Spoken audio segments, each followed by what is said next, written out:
We got a great guest for you guys. His name is Adam Green. He's the head of the Progressive Change Campaign Committee. Great to have you in town, Adam. Hey, good to be here.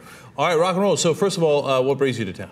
So I'm here with my co-founder, Stephanie Taylor, and our awesome staffer, Megan, who does some of our finance stuff, supporting Elizabeth Warren, who was doing an event in town yesterday. Going down to San Diego tonight to support another bold progressive candidate, Lori Saldana, having an event with Howard Dean tonight.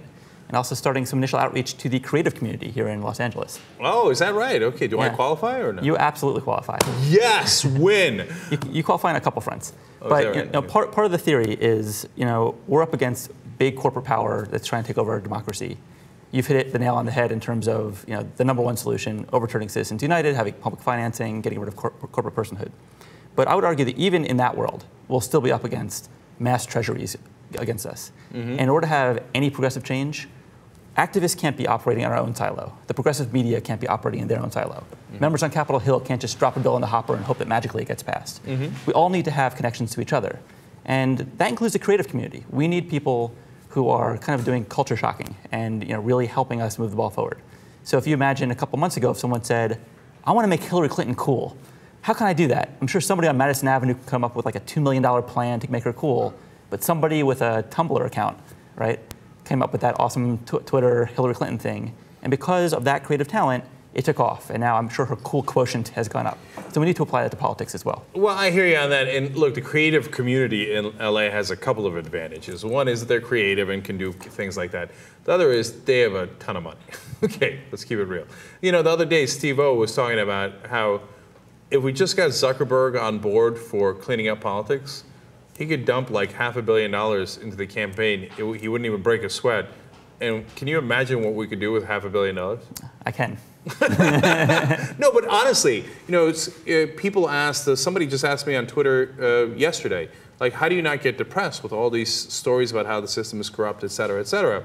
My answer is, I know how we can fix it. I know that if we get money out of politics, we can go back to the time between the 1940s and 1970s where progressives were lions, where we won on every issue. Instead of losing on every issue, we won on every issue. It wasn't on a different planet. It was on this planet. It was in this country that we got Richard Nixon to pass the EPA. The trick is to get money out of politics.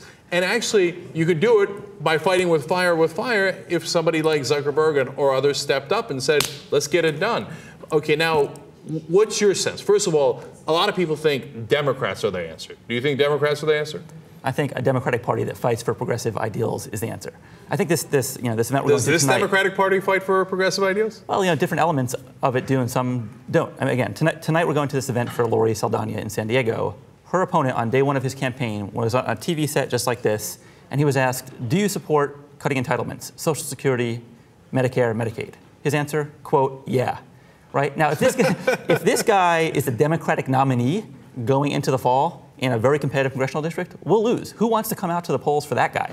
He says, what does it matter if we win or lose? It's not we. I mean, right. If he agrees with the Republican that we should cut Social Security and Medicare, right, then he's not we. Right. He's a sellout Democrat. Who cares? I'm probably more pessimistic on that front than you are. I think at least 80% of the Democratic Party is hopeless. Oh, I didn't give you a number. I'll go with 85. I'll outflank you. Okay, great. I'll do a 9.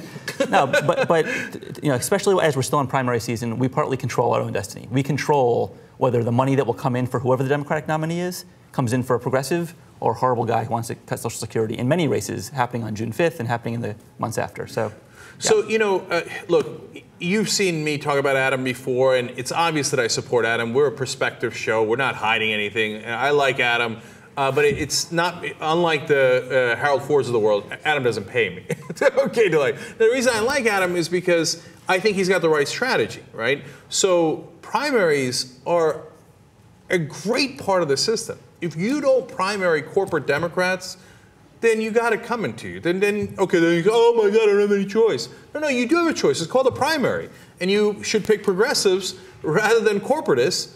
And then you could wholeheartedly work for them, fight for them, et cetera, throughout the season. So now, as to who's progressive on the local front, I think PCCC does a better job than anybody else in figuring that out. So that's what I like what you're doing. But ultimately, do you have hope that we're going to be able to fix the system overall? I do have hope, but I'm under no illusion. We're under no illusion that 2013 is going to be our year. right? No matter, if we get Elizabeth Warren in there, if Eric Rago from New Mexico, who you interviewed about a week ago, if Lori Saldana gets in there, that'll be a down payment on success. We'll have some champions who we can work with. Again, having, connecting the dots, having the activists work with bold leaders on the inside. You know what we should do? We should take that down payment and leverage it.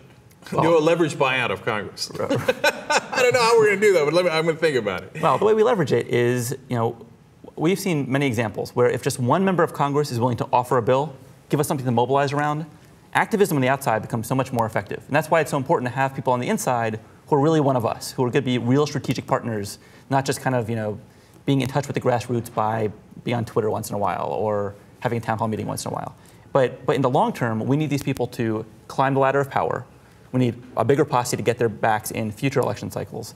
And again, we need to ultimately overturn this campaign finance system. Yeah, so, Adam, I'm for changing the rules. I think the players are less important, but from time to time, they're very important. So that's why, we differ a little on strategy. You agree with my strategy, I agree with your strategy. I just think that the rules are 10 times more, 100 times more important than the particular players.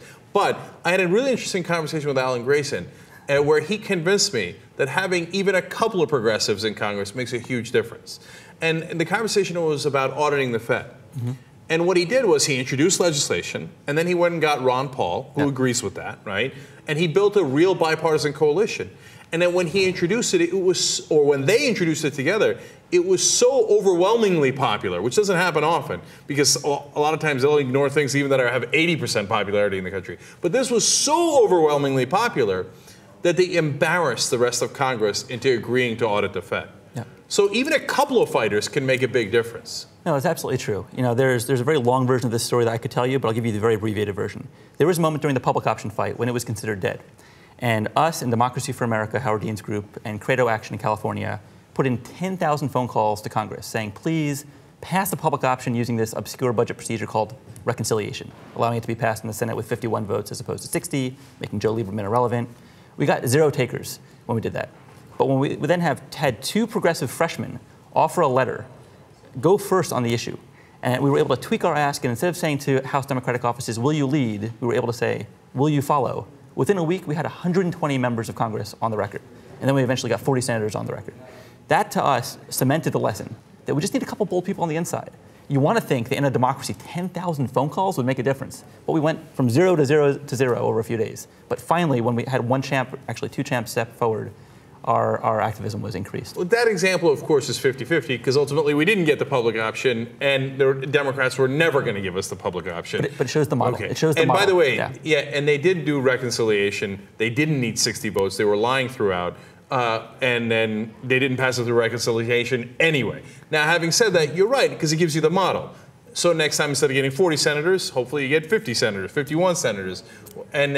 And at least having those champions on the inside does make a difference and can make a difference in other issues. And then finally, I understand you have a challenge for us. Well, look, you mentioned before that somebody wrote to you on Twitter. We really need to do more to communicate to people online. I know that you and Anna have had this little sparring match, but it's kind of sputtered, I think, after a while.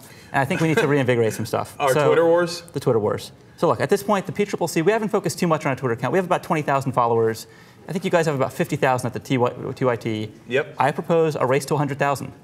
I know the TYT army is pretty strong. Mm-hmm. I don't know. What do you mean pretty strong? I mean, I think you have to prove that it's too strong. And I think we want to take the PCCC army out for a test and see what we got. So. Okay.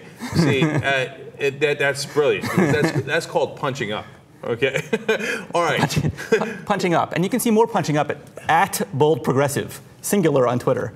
Boldprogressive.org if you go to our website. Check it out. All right. No, that's fantastic. Let's do it. I love it. Yeah, more Twitter followers for you guys, for us. It's terrific. Absolutely. And by the way, I'll throw at Cenk Uygur in there. You never know. Maybe my personal account could come out of nowhere. Okay. And at Adam Green will be there right in the sparring match with you. All right. So everybody have fun. Go have a Twitter war. Get out of here, Jesus. No, you don't count. Boo! Boo! Don't go to rock and roll. All right. You heard it here first. TYT Army, pretty strong. Don't let him get away with that nonsense. What? Don't let him get away with it. All right, Adam, it was great having you. Yeah, good to be here.